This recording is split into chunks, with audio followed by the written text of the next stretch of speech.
right. So, right on time. Oh my God. So, all right. This. I'll do the quick introduction. So today we have Natalynne DeLapp, who I've met years ago. She was wearing a skirt and I was wearing a dress. At Baton Rouge, some of you may remember my stellar performance at second base. It was not stellar. Anyway, but a couple of months ago I heard a presentation at the Eureka Chamber of Commerce on an interesting project that she's involved with now. And believe it or not, my example notwithstanding, there is a benefit for a lot of air. And one of those benefits is the generation of power. Some people get the... and one of those benefits is the creation of power. And so you may have read about this project, which is in sort of the hills above Rio Dell, but this is different than the project you may have also been hearing about, which is the floating wind, which is another thing that's going on. So I thought this was really cool. I thought we'd be interested in it, and so I asked Natalynne to come today, and that's my introduction. I'll turn it over to her. And we hope that they're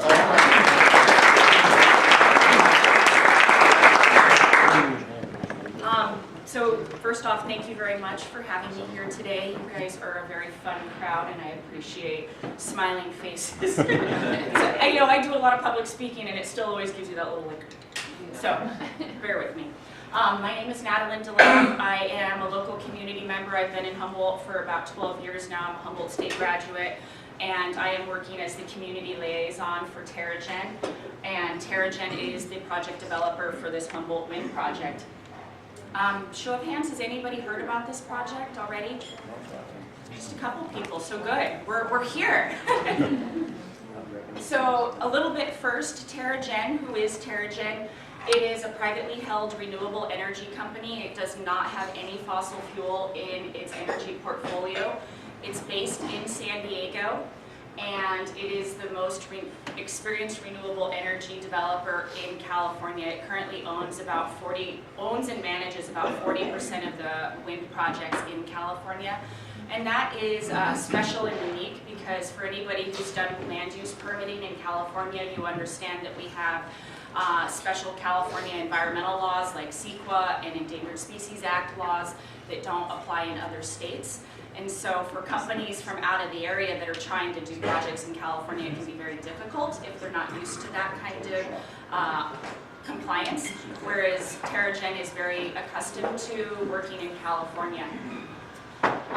And it has built and is operating the largest wind farm in the United States, which is down in the Tehachapi area in Kern County. So what is the Humboldt Wind Project? The Humboldt Wind Project, and I'm going to use some terms where it's up to, because in permitting you have to, what you're doing is you're permitting it like a corridor. So you have to talk about what the maximum size is and then what the actual size may be is likely to be smaller. So Humboldt County is the lead agency. They are the overseeing body that is working on behalf of you. And so Terra-Gen is applied for a conditional use permit to the county. And the conditional use permit is then asking the county and all of the different agencies that oversee projects to look at this.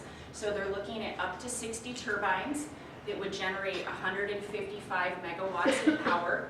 And as Greg said, it's in it's in the hills above Rio Dell and Scotia, so it's mostly on Monument Ridge with a little bit on Bear River Ridge.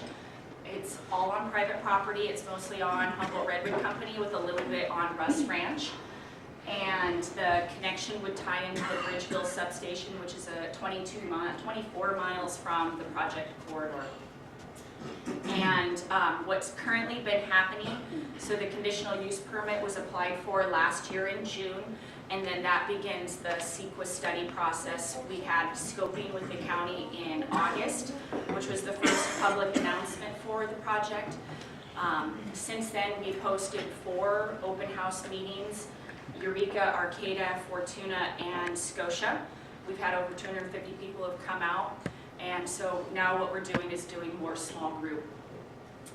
And we are expecting the draft environmental impact report to be out for public review in March. Does this one have a little pointer on it? Oh, look, I love it. So, you know, as you can see, Rio Dell, this is going to, see, look, I am shaking. You guys are making me nervous. Rio Dell, you know, so I mean, this is important because I want to point, because you'll see this later. Rio Dell, how its kind of view shed goes like this, and then Monument Ridge is coming over from Scotia. It's right there, Scotia's right there. And just as a point, you know, we're seeing that there's Bear River Ridge, and then there's a gap, and then there's Monument Ridge, and this little gap is important. So, I'll go back and forth on this. So how did Terra-Gen select this site? We get this question asked most. You know, why here? Why Humboldt? Why this ridge?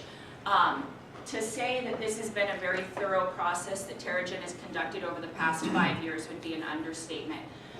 So they looked at over 100 sites in Northern California, and they're looking at a whole series of variables. You have to look at the fundamentals. Where is their wind? Where is their transmission line? Where is their capacity?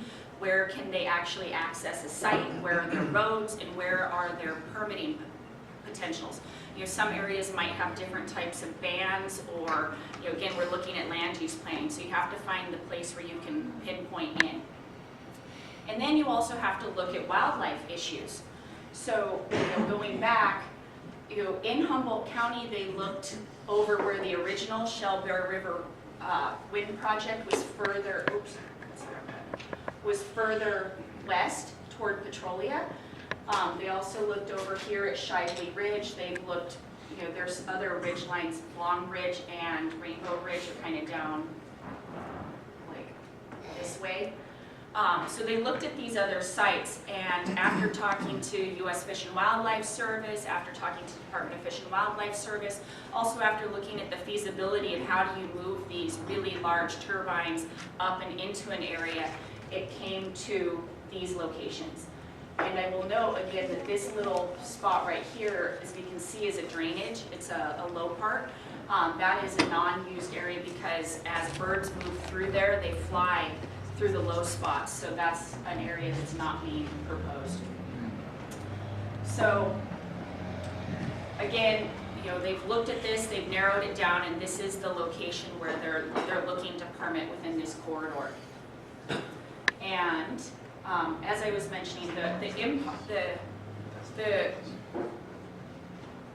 don't want to say the cooperation, because that's not quite the right word. The input from CDFW and Fish and Wildlife Service.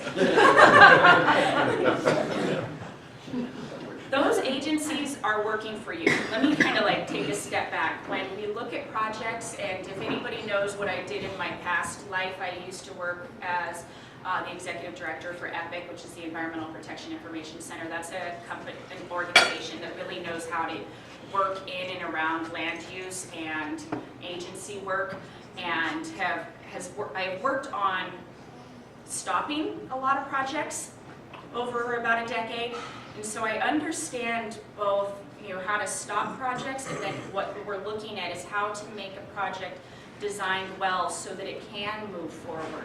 So what are these mechanisms that need to occur? And if I can tell you from my experience that the state agencies and the federal agencies are really working on behalf of their mandates and on behalf of the public. So they're not like, oh sure, come on in, we don't care. They're very thorough, to say the least.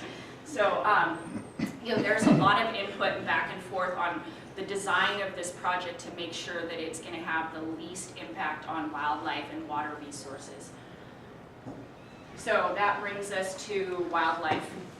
You know, what is Terra-Gen doing to determine what are the impacts of these? I mean, these are giant wind turbines. They are being permitted to be up to 600 feet tall at tip height. They're big. They're going to be much taller than our trees up on that ridge line. And so we have to look at what could the impact be. So they are conducting the most thorough study on marble burlettes that's ever been done in California, actually in the Pacific Northwest. There's some benefits because they're working with Humboldt Redwood Company. That timber company has a plethora of data that comes from the original Pacific Lumber Habitat Conservation Plan. They know where the northern spotted owls are, they know where the merlets are, they know where the old growth forest habitat is.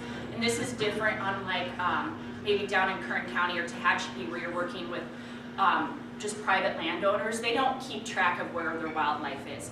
The timber companies do. So they've been going through,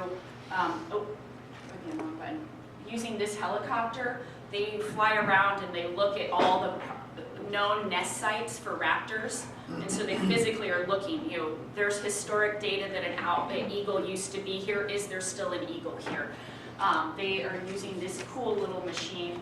It has, if you can see, it has these neat radar that go both this way, so you can get a lateral, like when birds are flying, you can see what level, what elevation are they flying at, and then it also turns this way, so you can see both planes to see not are there birds in the area, but how are they moving in the area, what elevation.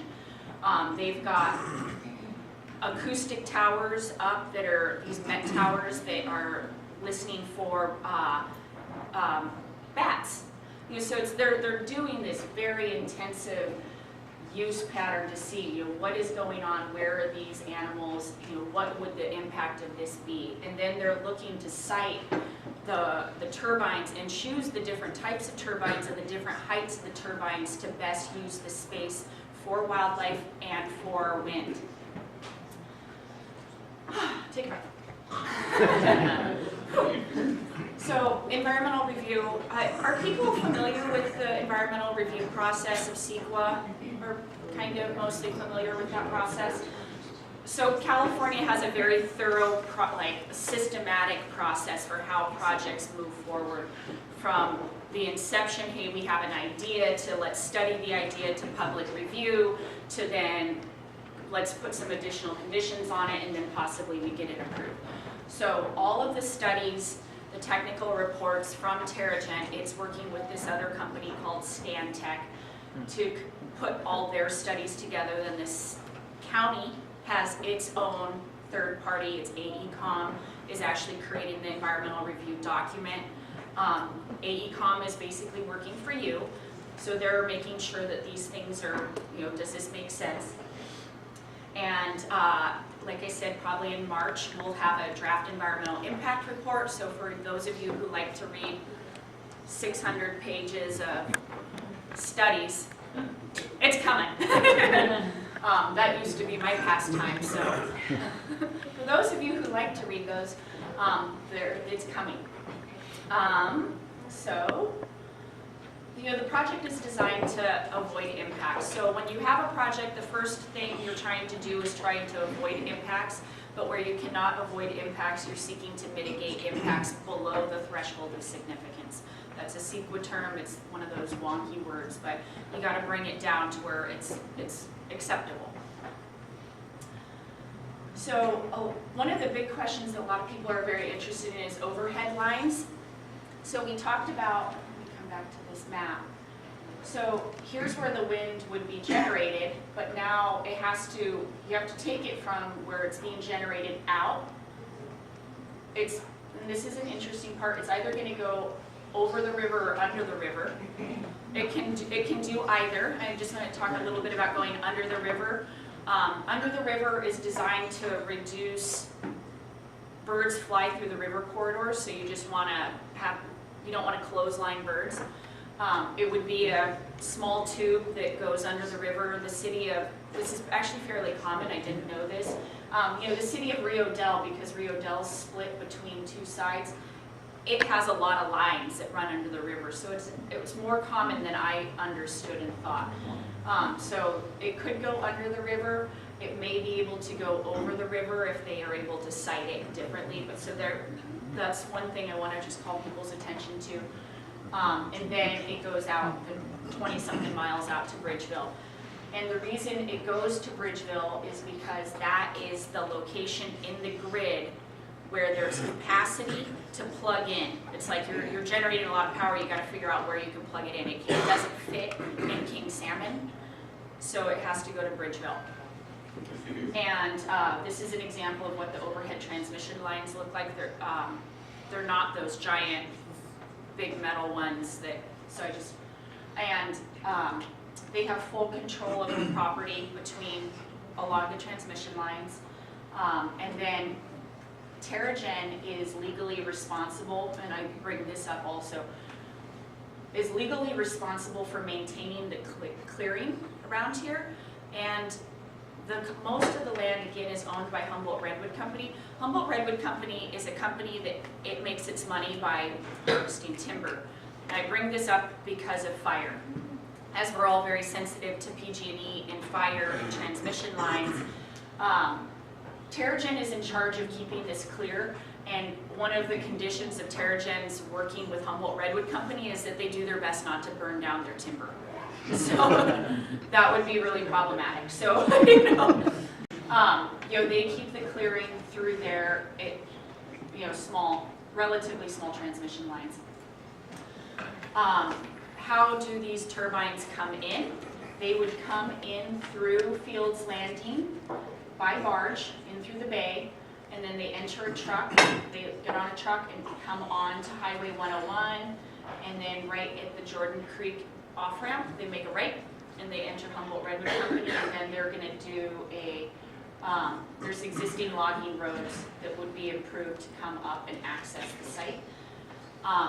This Terra-Gen wind project is completely private. This is not a public utility. This is not like our King Salmon nuclear reactor that we're all paying for to be decommissioned. This is not like the Iron Gate Dam, where they're trying to pass off the decommissioning onto ratepayers. Because this is a private company, it's privately funded, there's no tax dollars, there's no bond money. They have to put up all the money to build this, they have to put up all the money to take it down. So, we talk about there could be impacts, but there can also be really big positives. First thing, I don't want to put these in order. For me personally, I am really excited about renewable energy. I am excited that we have the opportunity to be producing power in Humboldt County. The power will stay locally in Humboldt County. I'll get to that next slide. It removes a lot of potential carbon dioxide out of the atmosphere. It helps California meet its renewable energy portfolio standards that it's seeking. RCEA, Redwood Coast Energy Authority, is looking at a resolution, much like the city of Arcata, the city of Eureka, and the county of Humboldt have. They're aiming to have 100% renewable energy by 2025 for Humboldt County. And so this is the type of project that can help reach those kind of goals. And then there's also benefits to property tax, sales tax, and jobs. Construction jobs during the construction, as well as permanent, well-paid, blue-collar, white-collar jobs. So where does the energy go? So this is the part that I don't like because it's complicated and it's physics, and this is physics and electricity. Once the energy is plugged in at Bridgeville, by the very nature of how energy moves through the grid, because we are a user, we're like a vacuum, we suck energy here in Humboldt. By the very nature of where the energy goes, it will go to the path of least resistance, which is Humboldt. She just said Humboldt sucks. We all suck air too. We like to turn on lights. By the very nature, we will be using it, and Terra-Gen is in discussion with Redwood Coast Energy Authority to develop a power purchase agreement. That's kind of like two buyers buying and selling a house. Until you shake on it, it's a little bit of a dance to figure out what this looks like.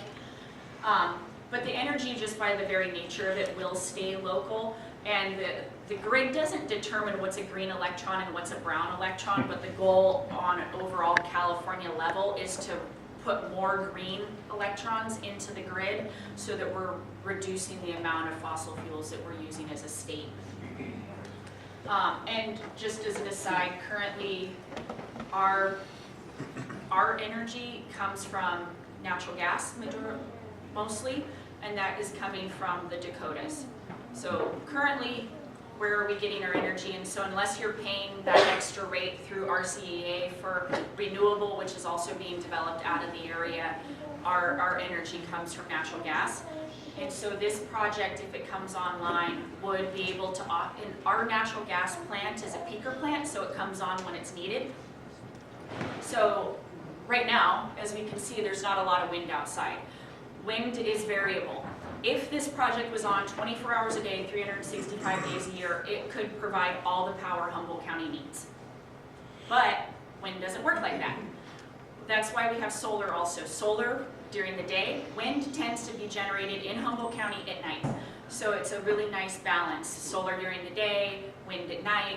We have more wind in the winter, less in the summer. So the project could probably provide about 40% of Humboldt County's energy needs. The rest would be offset by other solar projects and other types. If and when the offshore wind project comes online, they work in cooperation. So if this project is approved, I think this is we already discovered this was the wrong slide at the last one. It would be the second largest taxpayer in Humboldt County, would be Terra-Gen. And so these are the visual simulations. Let me see if this one has a number on it. So up at the top we can see without turbines. This is with turbines. And this is a legally defensible photo. It's taken with a very special kind of camera with an average height of 5'10" with 20/20 vision. If you were standing at this exact location and on a clear day, this is what it would look like. And that is, I believe, with a 55 turbine configuration. This is the one with a 34 turbine layout. So like I said, they're permitting up to 65. The reality is when they do all of the math variables of where the birds, everything, it's much more likely that they'll be between 30 and 40, but we can't say that because we don't know fully yet. So this is what it would look like from downtown Scotia at the Winema Theater. This is the 55 turbine layout. So you'd see just a few more over here. So again, 34 turbines, 55 turbines.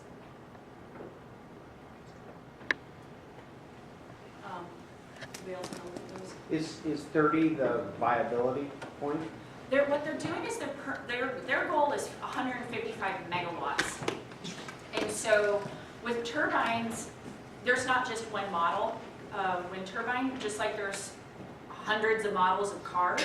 They have the same thing with wind turbines. So there are ones that are for gustier wind spots. There are taller ones, bigger ones. Some are capable of producing 5 megawatts. Some are 2 megawatts. They're going to put probably 2 to 6 different types of turbines up there. So some of them are going to be taller, some of them are going to be smaller, some of them are designed for more constant flow, some of them are designed for that like big gusty spot with a bigger turbine. So they're going to maximize the turbine configuration to the location. And like I said, different types of turbines. And just from a finance standpoint, it's more expensive to put more turbines because there's more foundations, more footing, more parts, more maintenance. So they are incentivized to put fewer. So they just need to find out what they can do 30 and with the 5 megawatt turbines and get the 155 megawatts. So that's possible. So they just need to figure out how. They have mathematicians and modeling experts doing that. So before I took this job, because again, wearing my formerly Enviro hat, I'm like, am I going to go work for a big project that's going to kill a bunch of birds? Who are these guys? So there's no Yelp reviews for for wind companies. So I called their former boss, which is Kern County, and I talked to the woman, Lorelei Oviatt, who is the John Ford of Kern County, and talked to her for a good 20-something minutes. And Terra-Gen has been working in Kern County for more than 15 years now, and she had really amazing reviews about the company. And in Kern County, this is an interesting thing, they have condors. If you guys ever heard about the experimental release of these condors, that was a big issue. So they have an incidental take permit in case to like accidentally kill an endangered species condor, that there's 20 of them. You don't want to do this. All of them have tracking collars on, these condors, and so if they come in and around the turbine, they all turn down, which is pretty cool. Yeah, you're like, save the 25 condors. And I mean, I bring this up again, if people are aware, the Yurok tribe is also looking at doing an experimental condor release. That's a different process, but it is important we are talking with them to understand what their timeline is, so that if and when in the future this project can be modified to, again, take care of the condors. But so back to Lorelei, and if anybody ever, you call her, don't take my word for it, but she said they go beyond and are working with the agencies. And not only do they work with the agencies, but they've also become really good community members and neighbors, and giving back to the community in a way of like helping, a road blows out because of weather. They were the first ones in to help open it back up, helping make investments back into the community to show that they care. They're here, they want to be here, and so she said it was just great working with them. And if we have more time, I can show this, or I don't even know if we're online, so. Yeah, I heard. Ray's not here. Oh, yeah, no. It's on you, Justin. I'm not President. Can you, I don't know if it's hooked up to video or not, so. Yeah, I mean, it's also not, it's just a cool video of them being built. Gives you a little bit of scope, but How long is it? it's about 3 or 4 minutes, but, Oh, that's really cool. You know, If it's online, I don't think you can get to it. yeah. oh yeah, if it's online, we can't get to it. Okay. So we Yeah. can send the link out. We'll send the link out. Yeah. It's on YouTube. YouTube, it is a YouTube video, but yeah, it's a neat fast forward of these turbines being built and constructed, and so just from It's a cool timeline, video, I've seen it. just from a timeline standpoint, and this is the part that often makes people go, the goal with this project is to be transmitting electrons by the end of 2020. So this is a very, as Nathan, my boss, says, a very intentional timeline. They're being very like, if you want to see big business, like there's no 10 minutes late, working with this company. But they have to have that project done. I'll get to you in just 1 second. Is because there were renewable energy credits that were brought online through the Obama administration that the Trump administration has canceled. So there's no, there's like basically a federal rebate that comes back for these kind of renewable energy projects. It's no longer viable after 2020, and so if they can't access those rebates, it'll make the whole project way more expensive, which then makes the energy way more expensive, which then makes it less competitive with natural gas. So it's like, it has to get done, or it just becomes less viable as an energy source across the board. So, What are the hurdles that are going to prevent that from happening? Could prevent that from litigation. I don't like how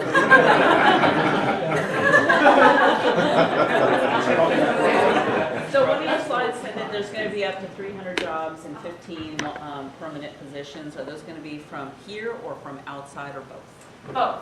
So building these turbines is, that's why I like that video. There's only 4 companies in the United States that have the capacity and they own the cranes to build these turbines, because like I said, they're 600 feet tall. So to be able to, the knowledge base of who can do this is pretty limited for that specialization. Terra-Gen will hire one of these 4 companies, which would be the general contractor, and then that general contractor would then hire people to fill those roles. Locally, it's again financial. It's way cheaper to hire local people than to import people in and pay them per diem and all this other kind of thing. And then the other piece of this is we got to drive these turbines up Monument Ridge. So our local heavy machinery operators know how to drive on our roads. Same thing with all of our concrete. It's likely that they would end up hiring Mercer Fraser, who has the concrete equipment here. They then work with local unions to fulfill that role. So currently LACO and SHN are the local engineers that are working on it. And then the ongoing 15 jobs, this is an interesting thing. Ideally, they want to hire people locally. And I've been in communication with CR a little bit in Shots Energy Lab, just putting it out, like, hey, these types of jobs are coming. Do we have the skill base in our local community to fulfill these jobs? So just sort of prepping people for that is part of it. A couple of questions. Do you see any permitting stop points where this becomes a go-no-go project? And is there a battery unit between the transmission generators and Bridgeville substation that will buffer input, or can Bridgeville take the full capacity as is? Bridgeville can take the full capacity as is. They are looking to put in battery up at the site to be able to capture the maximum amount when it's occurring. And there are no, what do they call them? There's a phrase for it. There's nothing that's currently happened because, like I said, the collaboration or the communication between the agencies, there hasn't been any, usually there's a word for it. No, I don't know, help me on that. There's nothing that's so far gonna stop the project from a wildlife issue or a water issue or an archaeological issue. One more question, kind of nudge up against the 8 o'clock hour. How does this affect the offshore one? Are they in, it sounds like they might be in competition, or? They're in collaboration. Okay. Just extremely different timelines. This project, like you said, could be online and generating power by the end of 2020. The offshore is off in the distance. That's going to have its own environmental review. It also has multiple jurisdictions offshore. The soonest that could be generating would be 5 to 10 years for that project. So, and then there's this other idea. I was just at RCEA on Tuesday night. If there's more renewable coming online in Northern California, there's an incentive from, this is a weird thing, Department of Defense likes to fly its airplanes around and play its games. It has a lot of that in Southern California and Central California, and so it's been incentivizing and pushing California. The Department of Defense is pushing California to push its wind energy to Northern California so that it leaves Southern and Central open for flight paths. Weird, but and so there's also the option and potential that we might see additional transmission coming into Northern California and even Southern Oregon because of this kind of pressure and push. So. Wow. Yeah. That's a lot to take in. Natalynne, thank you so much. Thank you. for speaking.